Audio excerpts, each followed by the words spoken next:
they gonna know. If they take one of us, they gonna have to take us all. So it is a retelling of one of the most shameful incidents in Oklahoma history. The movie Black Wall Street Burning is an unflinching look at the Tulsa Race Massacre of 1921, and you can watch it right now, right here in Oklahoma City. So joining me live in studio is the Black Wall Street Burning co-director and writer DeKoven Riggins, and the other co-director, Marcus Brown. Thank you so much for joining me this morning. Thank you for having us. I appreciate it. Thank you. Appreciate it. Appreciate it. Nice meeting y'all. You as well. This movie is getting good reaction. A lot of people are talking about it. You're talking about sold out shows every night.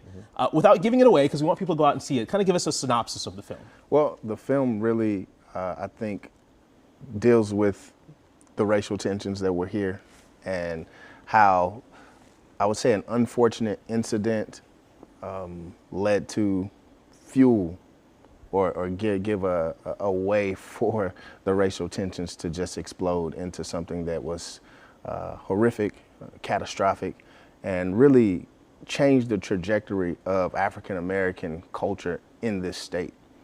Yeah, major impact. Yeah.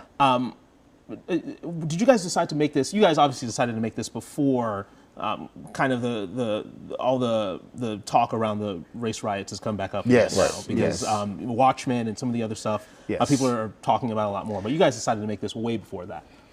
We were actually filming when Watchmen actually happened. Yeah. Okay. And we were like, the first reaction was like, no, now it's already out there and nobody's going to want to see the movie because now Hollywood's taking advantage of it. But then when we thought about it, it's like now people are talking about it. Yeah. So now people are starting to study it, starting to look it up. So when we finally put the movie out, now they're going to want to know more. Since Watchmen just kind of gave you like a three-minute taste of it, we wanted to give you the entire story, really immerse you in it and show you where we were and where we want to be again. Yeah, rather than just that 3-minute taste, a full-length feature Yes. film that explores all Yes. aspects of it. Talk about the process that it took to get this film made. Whew. It must have been a long Yeah, one. a long, massive process. Yeah. Just a huge shout out to the cast.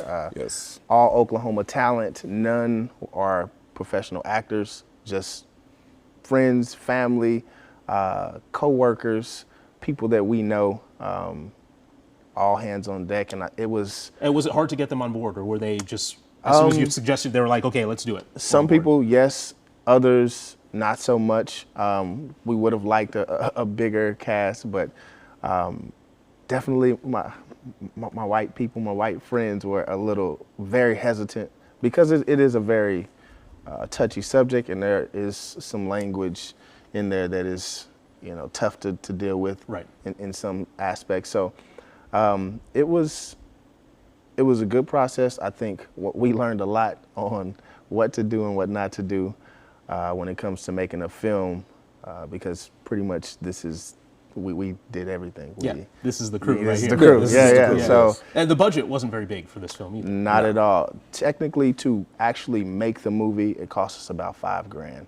Okay. And then to get it into theaters, getting it rated, and going through the whole process was about another $7,000. So a total of about $12,000. For such a sprawling, epic film, $12,000, not very easy to No, make a no, film on that, no. but you guys were able to get it done. Yes. What are you hoping to accomplish with this film? What are you hoping people walk into the theater and leave with?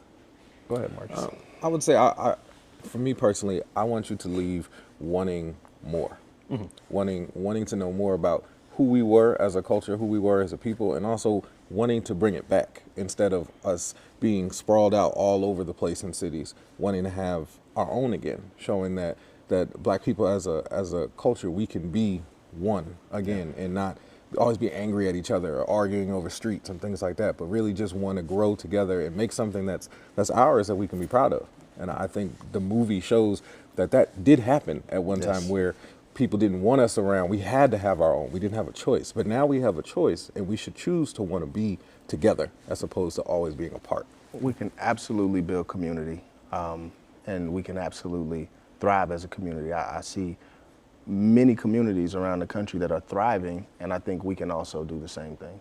What kind of reaction are you hearing from people walking out? Are they emotional? Are they Yes, like, emotional. You get a little anger, a little anger, confusion. a little just people saying, finally, somebody's telling this story. And I've heard people say, I've learned a lot, because didn't know about this. So, yeah. Okay. What's next? Because this is being released right now, Oklahoma City, Tulsa. Is there a plan for a nationwide release? What are you guys doing in terms of?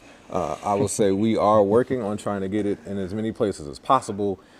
We are telling people if you want it in your city, just let us know a theater around there, show us that there's some interest, and we'll try to get it there. But the biggest thing is next, we're gonna go for a series. Go Black Wall Street, the series, and keep it here in Oklahoma. Everything we're doing here is Oklahoma.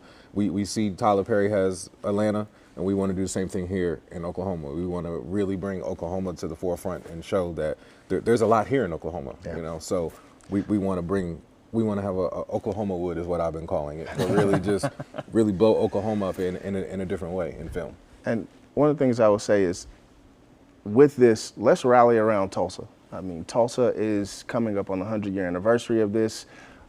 There is still a Greenwood, Black Wall Street area there. Been out there. Yeah, amazing stuff. Let's go rally around Tulsa. Let's go wrap our arms around Tulsa, support them in many ways. And if you want to be involved with what we're doing with the series, reach out to us. Please reach out to us. Okay. Really quick before we go, information on how people can watch, where people can watch, all that stuff. You can watch it at Harkins between now and Thursday. Might be more showings, but that we'll let you know soon enough. Between today and Thursday, 12:05 p.m. and 7:20 p.m. at Harkins Theater. More than likely buy your tickets online because they do sell out fast. And then it'll be in Tulsa at Circle Cinema starting this Friday through the 20th. And if you go on Circle Cinema, you will see all the show times and everything. And on the 15th, we will be at Circle Cinema doing a Q&A after the film. Yes. And if you're going to Harkins, there is no trailers. So you have to be there when it says it's going to start, or you're going to miss the start of the movie. Got to be on time, get those concessions, and get right to the theater. Yep. DeKoven, Marcus, thank you so much for bringing Thank such you for having us. important issue and an important era to life here. Tulsa Race Massacre is something that not a lot of people know about. It's true. And it's good that you guys are putting this on screen. Thank you, As sir. unflinching as it can be. So. Sure.